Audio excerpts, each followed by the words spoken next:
I'm a graduate student today. What would be your advice to me? Accept the fact that technology is ever evolving. When you started your career, what would you call cutting edge? I think everyone's talking about Gen AI. Pace of shipping, pace Yeah. of how new technologies come in, that has really shortened. India as a country relies upon voice. What are some of the most common use cases? You work with music, you work with videos, you work with images. Many a times the data is not in a structure where your solutions can really go in. Data is the fuel for all your AI ML. This hurdle, you just could not implement your solution while there was a great use case. If you don't accept it, then technology will beat you.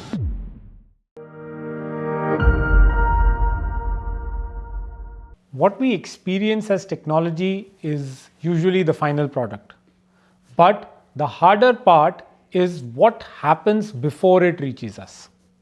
Hi everyone, I am Piyush Nangru and this is Out of Office, where founders, creators, innovators step out of their office and talk about their stories, their struggles, and their professional journeys. Today's guest has worked around 20 years in the field of AI, data, and enterprise technology. He's been part of two of the Mang companies and also worked in some of the largest IT enterprises of the country. He's currently a Gen AI and machine learning specialist. So today we are going to talk about how his tech journey has been when he started versus now, and how large companies they evaluate AI products when they are looking at buying into something big. What are their criteria? And then we deep dive into the world of how technology is impacting us as a species. So please welcome Anil Arora. Welcome, Anil. Thank you, Piyush. So Anil, you've been around for quite some time, more than 2 decades. I would be very keen to know that when you started your career, what would you call cutting edge tech at that time? Is that thing still around? Cutting edge still remains there, right? Wherever you go, you just talk about what's the cutting edge going on. But I think the cutting edge has definitely changed over the number of years, right? So when I started back in 2006 was when I started my corporate, journey. The cutting edge was predominantly if you are doing very well in your predictive analytics, predictive modeling, right? I remember one of the instances where my first assignment that I got, that was in US, in New York. This was a good stint in New York, pretty balanced, you get to enjoy the moment in New York, in the city. The project that I was on, that was more on, descriptive analytics side. You get the requirements clear, you go and code and deliver it for your clients, right? Even though, I was doing pretty well over there, I was still missing that cutting edge in those days. And because of that, I decided to came back to India. Although my family was after me, like, why do you have to leave such a great place and come back to, back to India? The reason that I gave was I want to do a cutting edge work when I come back to India. And immediately I got into a predictive analytics project, and that really started my journey into, where I stand now. The reason I call that as a cutting edge was, you really get to use your analytical bent of mind, right? You're not just coding. You have a set of requirement given, you go and code it. Not that it doesn't add value to your organization, but then you're not using your logical, your brain, your analytical thinking to talk to the data. So that was the cutting edge, those days. To the point where we stand 2026, I think everyone's talking about Gen AI. So while those logical thinkings, analytical thinkings still hold true, the cutting edge in terms of today's world is purely in terms of how you're using the generative AI these days. So I think that has been a big shift to what I saw in 2026 to what we are seeing in 2026 now, from 2006. Yeah. Well, and while predictive modeling is still around, but the ways to go about it has completely changed, and how AI is even impacting this space. Absolutely. And likewise, the pace itself. pace of shipping, pace Yeah. of how new technologies come in, that has really shortened. Yeah, absolutely, yes. Right? So can you quote that in relevance to some maybe real world projects or Yeah. examples where a particular task, how much would that take back in 2000s versus in Yeah. 2020s? Very interesting question you asked, right? These predictive modeling projects, or even let's say deep learning projects, right? When you get onto those projects, there is a good amount of exercise you need to do on your data crunching, right? If you know the Pareto rule, right? 80% of your time will go in just in data preparation, and just 20% on your running your predictive models or deep learning models, etc. So I think that has changed a lot with the inventions of generative AI. Now no longer you need to prepare a model, because when you do your predictive modeling stuff, you need to come out with a logical equation, right? And to arrive that equation, the huge amount of work that a data developer or a data guy will do on top of it. That I think has shortened a lot. Probably, you just need a API to the core model and you just get your stuff done. Probably from months, it has just decreased to a few seconds now, right? Because there's a model that has already been developed on huge amount of data set that has been gone through a number of iterations already, and that is there for use as a general use. So just go and start using as an API. So from building out that equation to just consuming an API, I think that has been the change. And you can imagine, working on data processes to building model used to take 4 weeks, 5 weeks, 6 weeks. Today is just about a day. You just go and fetch that API and start consuming it. Wow. So that has been the change. This is absolutely phenomenal. And things like these, they also impact the larger decision making in businesses, and therefore I think the overall pace of everything which contributes to economy has really gone up. But tell me, how has the boardroom thought process gone along? Yeah. The way boardrooms or leaderships in large companies used to think in 2000s versus how do they think now? Like, I don't think leaders are really averse of anything new, but they don't want to invest in something which fails. They're scared of being stamped, probably. Correct. So what has been your experience as to how the boardrooms think? Yeah, I think specifically with the invention of generative AI, I would say the acceptability or the acknowledgement of using AI into their application and hence into their business has changed a lot.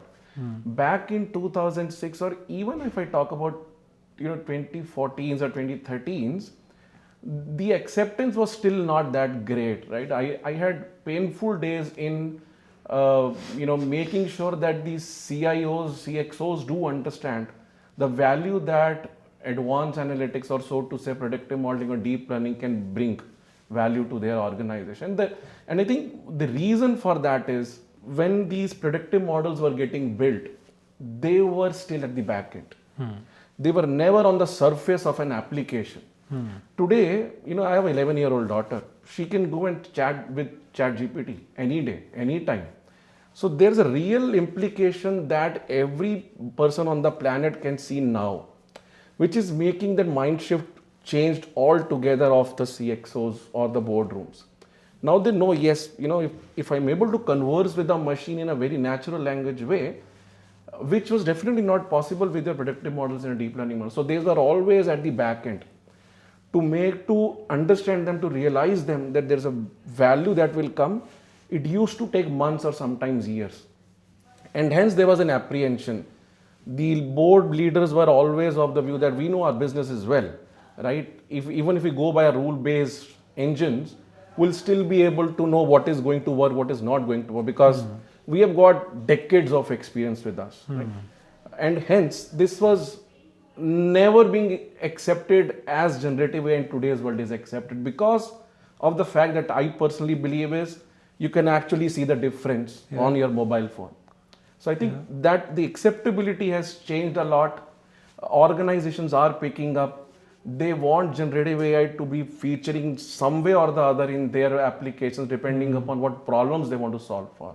So yeah, I mean, the acceptability of adopting AI has really increased in the last few years.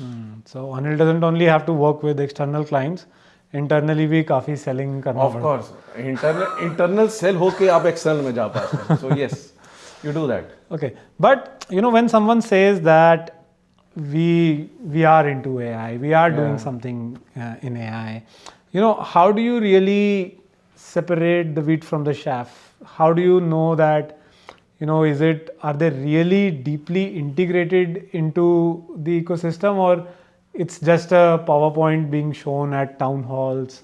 So how do you sort of differentiate? Yeah, no, I think the best way to understand that is it's basically a qualification, right? You're doing whether they are really deep or it's just an Uber level where they just want to experiment it, right? I think the way you go about is you try to understand, are there the basics that are being covered, right? Is there a visibility of the leaders that they want to achieve? Is there a goal that they have in their mind, right? Are those boxes ticked or not? Because if there's no goal or a vision towards what you want to achieve, then I think it is all lying in the air. It's all at Uber level. Are there skills in place? Are there people in place? Is there a gap in the skills and the people? Is the technology there? Is the acceptance of technology there in the organization or not? I think the vision, technology, skills, people, if those fundamental pillars are being taken care of and you have a business problem defined which gets tied to a certain ROI, you can't calculate ROI on day one for sure.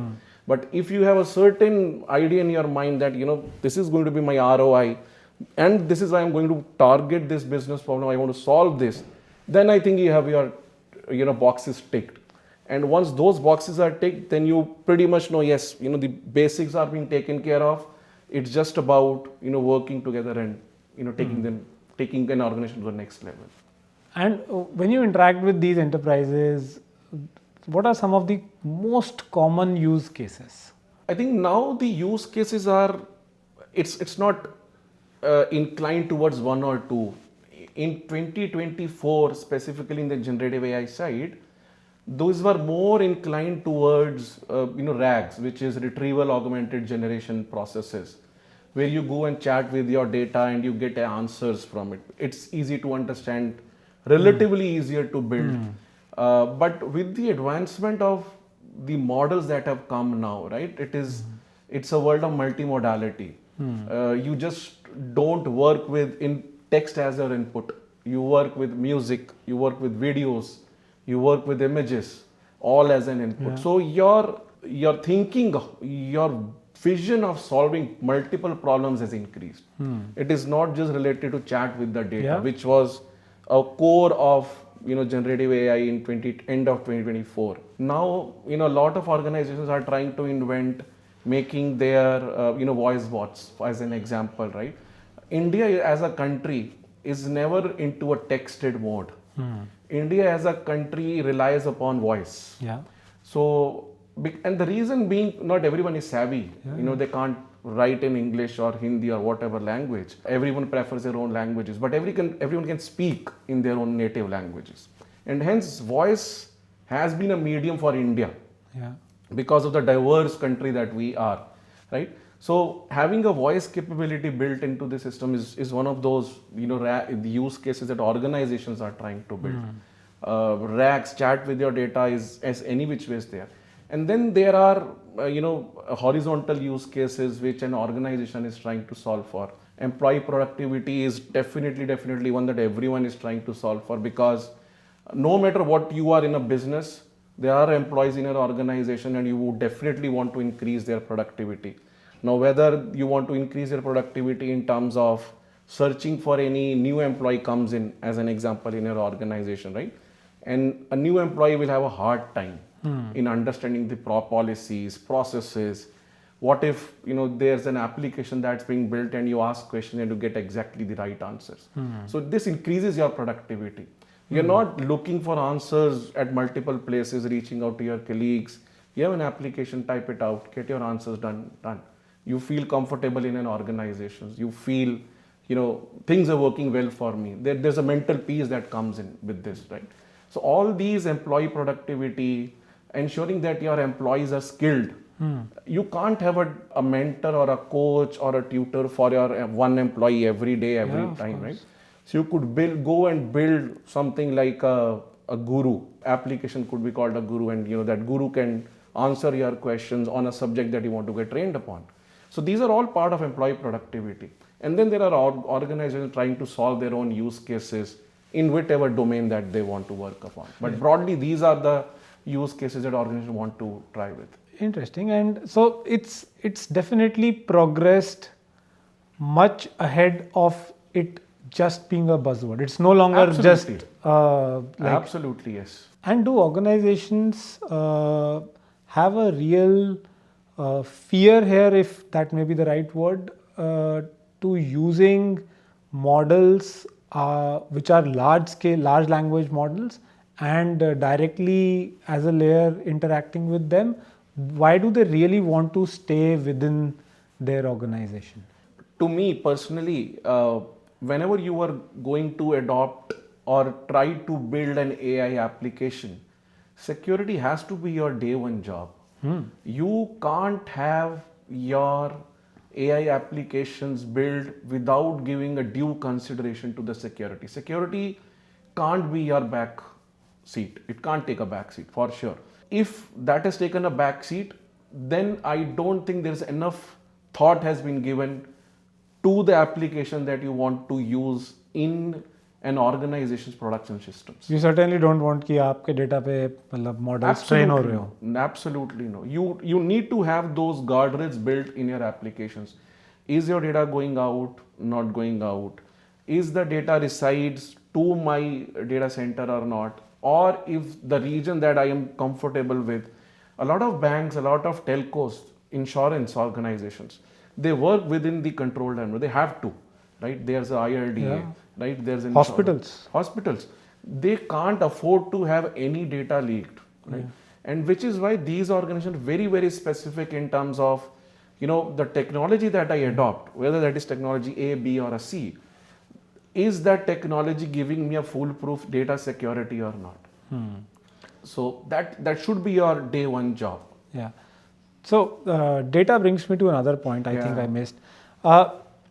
When you are talking to these clients, consulting them, selling to them, many a times the data is not in a structure where your solutions can really go in. Absolutely. So I think the job one there is कि यार पहले तो data का structure ठीक करते हैं. How is it? How's the relations? How is it getting stored? And is it in a format wherein your solution can really go in or not? Absolutely, yes. So maybe you can talk about that. I mean, security, yes, has to be your day one. But even when you start your POCs, right, at that stage you may not be too bothered about security, because you could remove certain pieces of something from your data and then try to see whether this problem is solvable, not solvable, does the solution work or not. But if data definitely has to be there. I mean, it's a very old saying, data is the fuel for all your AI ML, right? That still holds true. Even for those retrieval augmented generation, the process that we talked about, which is chat with your data, a model can only go and process a request. But to process that request and give back the answers, it still needs data on which it needs to work upon. So your data still needs to be there in some shape and form. That fundamental from 2006 to 2026 hasn't changed. So you need to still be there to ensure that your data is there in the right shape and form. कोई example दे सकते हो Anil, where Absolutely. because of this hurdle you just could not implement your solution while there was a great use case, or maybe because some place you could really go ahead and implement it really nicely. For example, absolutely, no, why not? let's talk about in today's AI, right? Generative AI. RAGs as a framework depends very highly on how your data is being stored and given to the AI model. RAGs typically work in a scenario where you have your PDFs or documents in whatever shape, in whatever format that you want to progress upon. The data needs to be, I won't say structured, but data needs to be in the format. As an example, could be bifurcated by paragraphs, because certain contents are related to certain sentences in that document.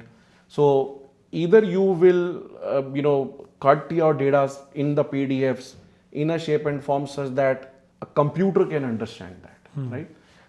It just can't be free flowing text, because if it is a free flowing text, an AI will need a larger amount of time and maybe sometimes will hallucinate, because it will still not be able to decipher between what was presented in the first 5 lines to what was presented in these last 10 lines, right? The context, AI works on context. What the context may be very missing. So you need to still work upon making sure that the chunks in your documents are well prepared. And only then the AI will come in, will create, in technological terms we call as embeddings, right? They will go and create those embeddings. Only then your AI models can work. If your data or your documents, so to say, are not chunked properly, the AI application most likely will hallucinate. So you need to ensure that the data that is going, the business problem name is chat with the data. So data is still there. The business problem is chat with data. You can't get away from a data. It still fires what your AI ML will generate. Anil, when we talk of pilots, Yeah. okay, demos, Yeah. and let's reverse the tables here, and let's say that you are now the purchaser of a product, and how would you differentiate between a promising jazzy demo versus, let's say, a real product which can deliver business outcomes, जो objective है वो achieve होना चाहिए mainly. Correct. So See, demos are always a step one, because that gives you an idea and imagination in terms of what is the art of possible. Without demos, you will not, sometimes as an organization you will never be able to visualize as to what an outcome could be, right? It creates that thinking in the minds of the leaders of an organization. So that is definitely needed. Now, what is the step two? The step two is ensuring that whatever has been demoed, can that be converted into a viable product which I can go, and deliver it to my own and consumers, right? Now, typically the process, and honestly, the expectation is not to have exactly the one that has been demoed. If that is an expectation, I think then there's a mismatch. Demos are built to create that visibility or to create that mind share, right? And then organizations know that, okay, this is the art of possible, that looks good.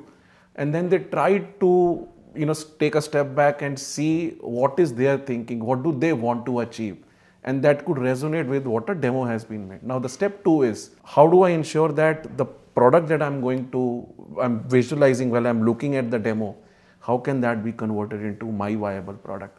For that, then there are necessary steps that you should be taking. As an example, do I have the right skills in my organizations to go and build that product? What is the technology that is needed? What is the external help do I need? Do I need to be dependent on any implementation side of people? Do I need to bring it for my own set of people? How do I go and start about it?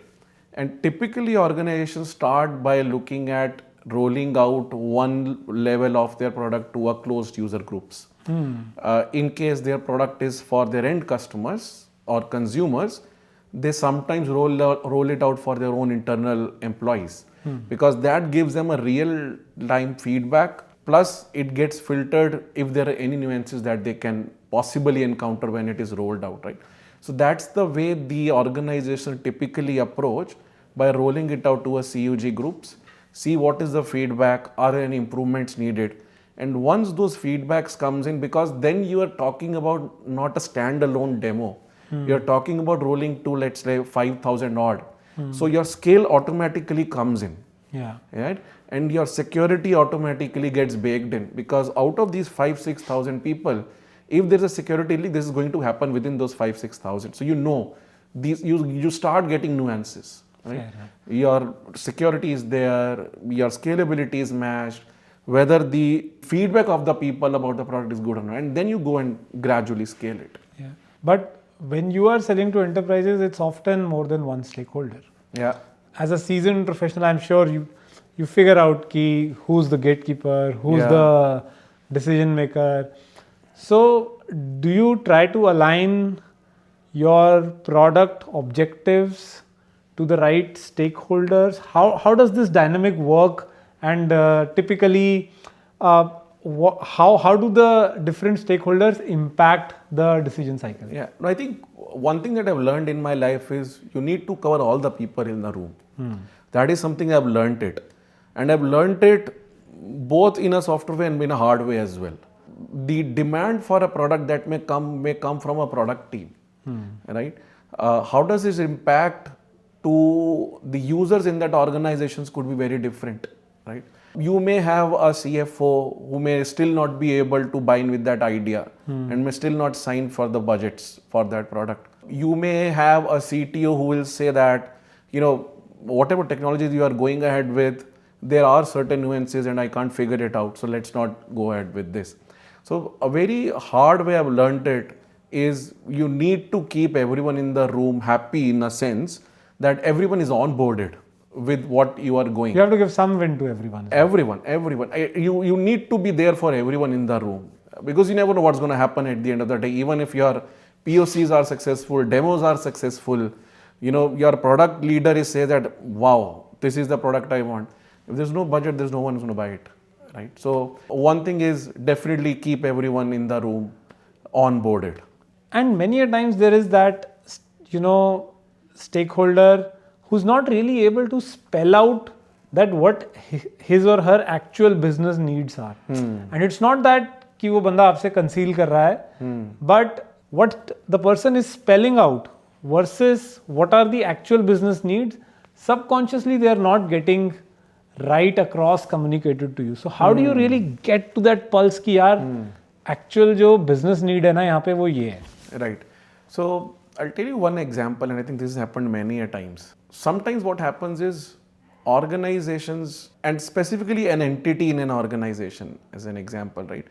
They want to solve for a business problem, right? And they are very clear that we need this. For sure we need this.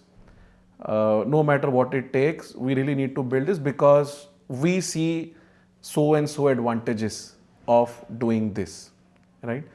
Now, what happens is when you get into that journey, let's say the product A gets developed because of the requirement that was rolled out, right? Sometimes it impacts the other division of an organization, and hence the other organization leaders are not onboarded.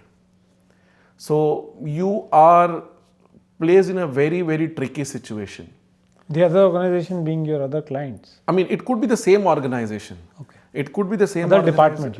Within the same organization, multiple departments.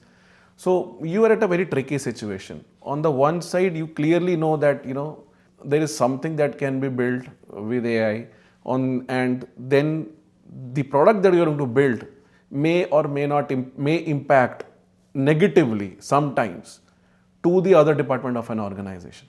कोई example बताओ ना. Yeah. So, for example, if you want to talk about voices, right? A lot of voice calls that can happen. Essentially, these are all manual calls that are going to happen, right? And if you talk about building a voice bot, you're actually saying that I don't need so many people. Yeah. Right? So, what about those? What about that entity in an organization? Right? So you will always have a pushbacks. But people at the top will always optimize for productivity after all. If you're talking to the leader who handles both, yes. But there will always be a pushback from the other side. Right? So then I think you get into a very tricky situation. I think I've learned it as well. What you need to do is you need to map both these A and B entity, and then you also need to map their overall leader. Because he's the one who's going to drive it now. It is no more a job of A through which you were interacting with. It is a job of A plus one. Yeah. So these are some of those situations that you sometimes get. So mapping tackled becomes into. very critical. Absolutely, which is what I said. You need to map everyone in the room. कुछ tools भी use करते हैं इसके लिए? If there are many tools for voice, is what I mean. A lot of tools that. No, are I meant to say mapping, like for your prospects. I mean, you could create a mapping, because there are organization hierarchies that all organization does that. I mean, you need to have that org structure with you, so that you understand who are you talking to, who are the plus ones, who are the plus twos, and who are the minus one, minus two.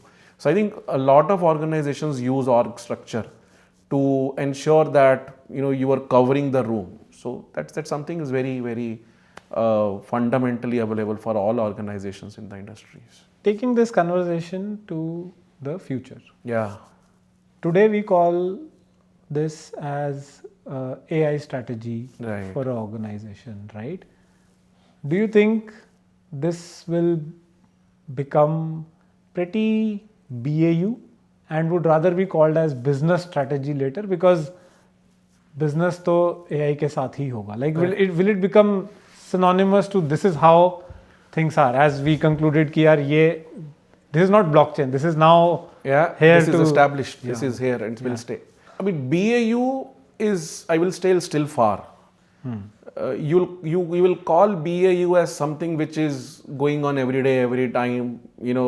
Businesses problem solved. You know what's the problem. You know how to get about things. It is still at a stage, because the problems every day are new, right? It's not that the same problem was there in 2023 and the same problem we are trying to solve in 2026 and the same problem will solve in 2028. If you see the rise of how AI has gone about it, right? We started with just about with ChatGPT in 2022 November. We started with assistants, then we talked about agents. Today we are talking about agentic AI working autonomously. So your business problems have changed, and they will go on change in the next few years or so, right? So it can't be a BAU. If at all it has to be a BAU, the fundamental problems have to be BAU, which is not BAU. Got it. Right. So that's about our businesses, but what about us as Homo sapiens, the species? Yeah. What is it doing to us? There's always a fear that, is it really enabling us? It is, for sure. Yeah. That's what we all talked about throughout this discussion. Correct. But what about our thinking capacity? Yeah. Is it enhancing it, or is it rather curtailing it? Yeah. I think the way to look, and this is my view, the way to look at it is, to solve a particular problem, there are certain number of steps you need to take, right? Some of those steps are pretty monotonous. Some of those steps, it doesn't really need a lot of thinking. And there are certain areas where you really need to put your mind in, right? So what AI is doing is, as you said, enabling, right? There are certain steps where you probably don't really need to invest your own energy and your mind and thinking. Let AI handle those part, and let your human intelligence, and it's ultimately humans who are inventing AI, right? So let your human thinking be there in terms of strategizing and in terms of how do I want to solve the problem, right? AI can help you solve that problem, but to strategize it, to ensure that you are working in the right way, right directions, with everything being surrounded to solve that application, working in the right way, that's where your human thinking will come. I mean, AI and a human, they need to work together. Of course. Where I'm coming from, I'll probably quote an example here. I recently went on an international trip, and generally whenever I do that, there's a fair bit of research which goes in. Yes. Right? Yes. But this time there was no research. I would just land up wherever I am in whichever city, whichever neighborhood. I would just go to a Gen AI model and just say, okay, I am here at Shibuya Crossing. I want to eat some authentic Japanese food. Correct. And guide me. Yeah. That's it. Now, of course, I reached probably similar places which I would done earlier, but the whole experience of when I landed in Japan, I was not educated. The level of experience was not as high, because if I would have done this trip in 2015, I would have spent time researching. I would have read at least a dozen blogs and then be well aware, okay, this is the Japanese culture, this is what they eat, this is what they do, and landed there half educated about the surroundings. Correct. So I felt that this was not as immersed a trip as it was earlier, as my trips were earlier. So I don't know like what to make of it. No, I think I agree. I think you are missing that part of traveling in 2016. You're missing that research that you do. You are missing that time that you invest. I think it is a part of a gradual change, right? Now, you would have invested the same time in somewhere else when you would have not researched it, right? So, which is where I'm saying, right? For you, the process, your problem was go and visit Japan. The number of steps that you took in 2016, researching it, reading 100 blogs, whatever. Instead of that, you probably would have done something more meaningful. And when you landed in Japan, immediately you know what I need to do. So, if I look at it from the other way, from an AI side of things, you're probably saving your time a lot more and investing in somewhere else. Instead of reading those blogs. To me, I'm looking at it from the other side. As a human, my experience became more mechanical as compared to what it would have been, let's say 10 years ago. Right? So which is where I'm saying that these days, 70% of the emails, they are so elucidly well written. You don't, the flavor of that guy is missing. I mean, so, I agree. That I agree. However, even when I write my emails, right, I still write it by my own.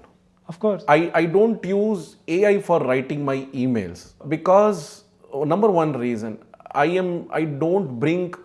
may not bring that level of empathy, right? Or AI may not be able to bring it can't put feelings into the emails sometimes, right? So it depends upon what is the problem you want to solve for. Not all problems need AI ML. Not at all. It's just about picking up your battles and playing it right. That's, I think, the way to look at it. Yes. So empathy is definitely, there. I talked about an immersive experience not being as in. So these are the things which probably, and we have no choice. I'm saying that I would be foolish to do that research in a world where I don't need to. You don't need to. Correct. Right. You're right there. But at the same time, it is changing us and we can't really help it. So maybe these are some of the early effects which we are seeing, but in a longish term, when the species is exposed to such thing, we don't probably, I don't know how to imagine such a world, like what it would be. No, I mean, we never imagined a world with computers when we were using calculators, right? So we never imagined that as well. Now we don't work on calculators at all. We are always on Excel or calculator within the mobile phones. So I think it's about a change. It's about adopting the change. There is a very known quote that I will quote here. AI is not here to replace humans. Humans with AI may replace humans without AI. Right? So it is all about accepting that change. As long as it is for the benefit of our cause, I think it's something that needs to be accepted. Okay. Let's do a rapid fire here, Anil. Okay. One habit which, because of tech, you have adopted. One habit because of tech that I have adopted. I have stopped searching I've stopped using search engines. You stopped using search engines, of course, everyone has. And then one habit which you were able to get rid of, although you answered that, but Yeah. I'll still go ahead. Let's say one not so good habit which you were able to get rid of because of the tech. I may not be able to get rid of.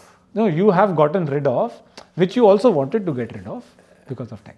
I think searching has definitely improved my life. I'm telling very honestly. Because when you go and search in an engine, the answers may come, but they may not come as the one that you really want to get for. Which is where you go and talk to a search engine and then get the answers right. So it has improved my life, my productivity, big time. Okay. One tech trend which probably when we predicted in 2006 or 2016, we got it wrong. We're still far away from autonomous cars. That is something everyone was talking about when AI was there. Oh, are we? I aren't. I mean, you need to have a lot of sophistication. You are there in some countries. Yeah. But like we haven't achieved it in India, but I think in China we already. Yeah, I mean, you need that infrastructure to be there. So it is there, but not at the scale as we have imagined in 2016. Fair. That's an India problem, right? That is a geographical problem. I mean, you can't have a in Bhutan or. Fair. You know, so it's a geographical problem that we have not been able to achieve.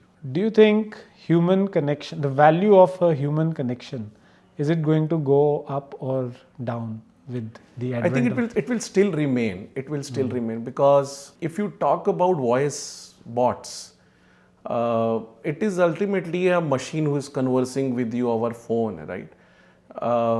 It helps to a certain extent because it identifies, as an example, right? It helps you identify a potential lead because you just can't make you can't have your persons calling randomly to 1,000 people in a day and maybe just 100 odd out of them response, right? So it definitely helps, but then once you have kind of identified those key leads, then you sometimes need a human who can go and talk with that level of confidence, with that level of empathy, with that level of professionalism. So I think it will still be there as a humans. If you had a time machine when you were 20 and you were able to see 2026, how would you have planned your journey from 20 years old to now? That's a hard question. When I was 20, I mean, when I was 20, I was doing my graduation. Let's just say that when you were all I was trying to focus upon, how do I clear my grads, because I was bad when I started my journey in graduation. But I mean, I had my eyes on getting into the analytics domain for sure, because that was one of the key reasons I did my mathematics honors and then operational research. So I always wanted to be in the data field. And of course, over the gradual period of a time, it got changed to advanced analytics, to ML, to deep learning, and today's generative. So I'm fortunate enough to be there where I wanted to be when I was doing my graduation, and with God's grace, keeping my hold in that field today. So moving on, Anil, what would be your advice to the students, the young professionals? There are a lot of them who watch this show. Yeah. Taking a good, intelligent estimate as to how the future is going to look like. If I'm a graduate student today, what would be your advice to me? Accept the fact that technology is ever evolving. If you start thinking negatively, what if I learn this, tomorrow AI will come and say that AI can do this job. I don't think that should be the mindset of the students. The mindset has to be adoption of the technology, understanding it, making sure that when you have understood it, you're going to use it, you're going to deploy it. So I think that mindset has to be there. I've been part of various colleges, workshops, and this is typically the same question that's being asked repeatedly. So I'm glad that you asked this question. And my advice has been same: accept the change. Because if you don't accept it, then technology will beat you. And you want the technology be with you rather than against you. So accept the change, learn the change, ensure that you carry it with you. And that has been my philosophy throughout my life. Right? So I kind of accepted the change at every levels of how the technology changed. So, as a student who's ready to accept this change, what are my actionables?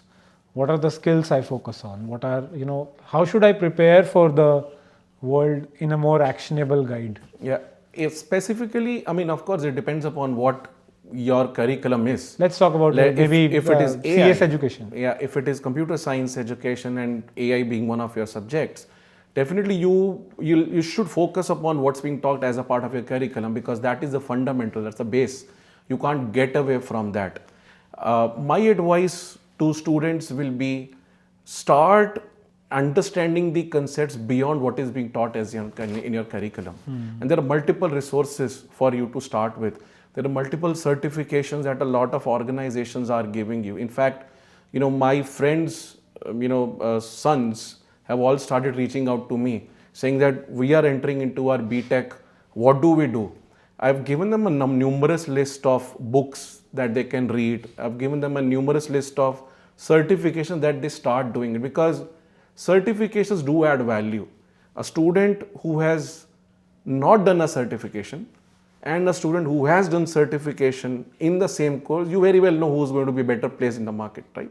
So start doing those certifications, start learning. But what certification achieves what? Like it's a signal? It is a signal for you that the person is really keen to learn and getting into that right direction. But a portfolio can also achieve the same? Like if I have an active portfolio? I mean, it brings on top of your resumes, right? You portray the skills that you have learned it. And if you're fresh out of your grads, organizations typically look for those who have shown that desire and have that basic things covered up, not just the theoretical concepts or a practical concepts that's been talked in your grads. So these are some of those advantages. And when you go through some good certifications, you get a lot of knowledge which may not have been taught in your grads. Nice. So that's something one should really work upon. And I followed this in my career as well. I was in our one organization. I was looking for a role in other organizations. I did my certifications even when I was not there. So I did 3-4 certifications even when I was not in that organization. And when I landed in one particular organization, I have already basis covered, which many employees of that organization were not even there. Is there any skill which beats coding? I mean, AI is all about coding now. Yeah. That is. Yeah. I mean, you talk about blockchains, you talk about building applications. Even if you talk about deep learnings or machine learnings of the world, everything requires coding, because to interact with a machine, coding is the language. And that's what like really sharpens your... It sharpens you mind. It starts creating curiosity in terms of how do I go and do the next step once I have accomplished one. Because once you get a sense of accomplishment, you try to get to the next level. So I think the coding is a fundamental piece that is needed to be in this space, whether that is a blockchain technology, AI technology, within AI, whatever that you want to accomplish. Coding is definitely one that one should really be focusing upon. So thank you, Anil. We covered a host of things from how AI is progressing, how technology was in the early years versus now, and how enterprises and leadership thinks about this change. And from there on, got some great advice for students and young leaders as well. Now, before we end, we have a customary thing. We have this section called Param Jigyasa, where the previous guest leaves us with a question, and we'll hand it over to you. You answer that, and we'll take one question from you for our next guest as well. Super. Okay. Yeah. Can I have the question, please? There you go. It's sealed. So I need to open this. Yes, you need to open it, and we'll also get to know from you only. Okay, that is interesting.